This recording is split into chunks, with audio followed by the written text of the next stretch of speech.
ایک غریب آدمی بدو رات کے وقت وہ کہیں بیچارہ صبح سے چلا تھا، مدینے پہنچتے اسے رات ہو گئی.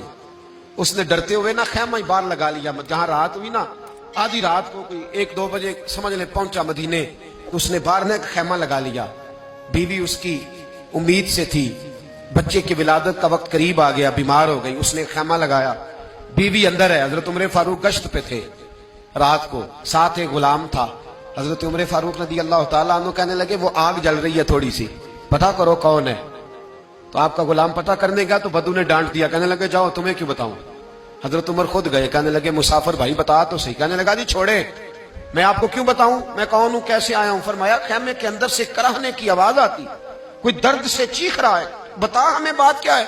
کہنے لگا جی میں فلاں بستی فلاں علاقے کا ایک غریب ہوں، امیر المومنین عمر فاروق سے ملنے آیا ہوں، اور رات ہو گئی ہے تو یہاں خیمہ لگایا ہے، صبح میں ان سے مل کے چلا جاؤں گا. تو رات کو تکلیف دینا پسند نہیں کیا، تو میری بیوی امید سے تھی، اب بچے کی ولادت کا وقت قریب ہے، پاس کوئی نہیں. حضرت عمر کہنے لگے تو ٹھہر میں ابھی آیا. چہرے پہ نقاب ہے، اسے بتایا نہیں میں ہی امیر المومنین. عمر دوڑے گئے، اپنی زوجہ سے کہنے لگے اگر تجھے بہت بڑا اجر مل رہا ہو تو حاصل کرے گی. کہا کروں گی. تو کہنے لگے چل پھر میرے ساتھ، بہت بڑا اجر ہے. ایک دوست کے ہاں ولادت کا وقت ہے، ضرورت کی چیزیں ساتھ لے لو. اس عورت نے تھوڑے دانے لے لیے، گھی لے لیا. حضرت عمر سے کہنے لگی لکڑیاں اکٹھی کر لیں. امیر المومنین، کونسلر کی بات نہیں بتا رہا آپ کو، میں آپ کو ایم پی اے کی بات نہیں بتا رہا، ایم این اے کی بات نہیں بتا رہا، جو 10 گاؤں کو ملا کے چیئرمین بنا ہے اس کی بات نہیں بتا رہا. اس کی بات بتا رہا ہوں جو 22 لاکھ مربع میل کا حکمران ہے. اس کی بات بتا رہا ہوں جو گلی سے گزرے تو شیطان رستہ ہی بدل جاتا ہے. اس کی بات بتا رہا ہوں جس کے بارے میں میرے مصطفیٰ کریم صلی اللہ تعالیٰ علیہ وآلہ وسلم نے فرمایا میرا عمر تو وہ ہے کہ 950 سال حضرت جبریل بھی اس کی شان بیان کریں تو عظمت ختم نہیں ہوتی. اتنا بڑا شخص. حضرت عمر نے لکڑیاں اکٹھی کی، اینٹوں کا روڑے لے کے چولہا بنایا، پہنچ گئے. آپ کی زوجہ کہنے لگی یہ تھوڑے دانے ڈالنے، گھی ڈالنے اور ایک لکڑی لے کے اس کو ہلائیں، تیار کریں. خود زوجہ اندر چلی گئی، حضرت عمر باہر پکانے لگے. وہ بدو کہتا ہے میں اس طرح کا ان کے ساتھ بہیو کرنے لگا جیسے کو کسی چوکیدار کے ساتھ نہیں کرتا. میں نے سمجھا جی عمر نے چوکیدار رکھے آنے جانے والے مہمانوں کا.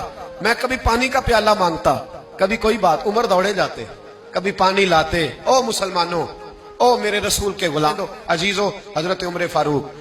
وہ غلام کہتا ہے میں عمر سے کہتا، میں کہتا غلام پانی لا تو عمر دوڑ کے پانی لاتے. میں کہتا تجھے گھی پکانا بھی آتا ہے، پہلے بھی کبھی پکایا ہے؟ تو عمر فرماتے کوشش تو کر رہا ہوں. میں کہتا پہلے بھی کبھی تیری بیوی نے یہ کام کیا ہے؟ تو حضرت عمر کہنے لگے مجھے یاد نہیں، پوچھ کے بتاؤں گا. کہتے ہیں کیا رنگ تھا، کیا انداز تھا، کیا مصطفیٰ کی تربیت تھی، کیا انداز حضور نے سکھائے غلاموں کو. یہ کس طرح کا امیر ہے کہ یہ ہنڈیاں پکا رہا ہے، پھونکے مار رہا ہے ایک غریب کے لیے، دیہاتی کے لیے جسے جانتے بھی نہیں. اندر اس شخص کی بیوی کے ہاں بیٹا پیدا ہوا تو حضرت عمر کی بیوی اندر سے بول کے کہنے لگی امیر المومنین مبارک ہو، آپ کے دوست کے ہاں بیٹا پیدا ہوا ہے. جب کہا نا امیر المومنین مبارک ہو تو وہ شخص کہتا ہے میرے ہاتھ کانپنے لگے اور میں اس طرح دوڑا کہ میری پگڑی گر گئی. میں دوڑا تو عمر نے بلایا، کہا کدھر جاتے ہو؟ کہنے لگا آپ امیر المومنین ہیں، آپ امیر المومنین، آپ عمر ہیں.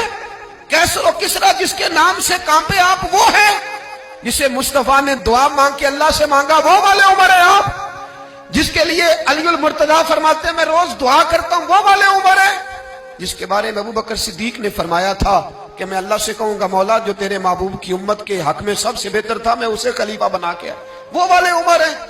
عمر امیر المومنین کی بیوی وہ تو خاتون اول ہوتی ہے، وہ تو ملکہ ہوتی ہے، اور تیری بیوی دائی بن کر ایک غریب کے بچے کے پاس بیٹھی رہی ولادت کے وقت. عمر امیر المومنین ہو کے تیری داڑھی ساری دھومے سے بھر گئی تو ڈیوٹی کرتا رہا.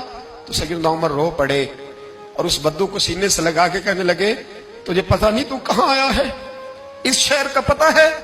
اس نے کہا حضور کہاں ہے؟ فرمایا یہ میرے نبی کا مدینہ ہے، یہ مصطفیٰ کا مدینہ ہے، یہاں امیروں کا استقبال نہیں ہوتا، یہاں غریبوں کے استقبال ہوتے.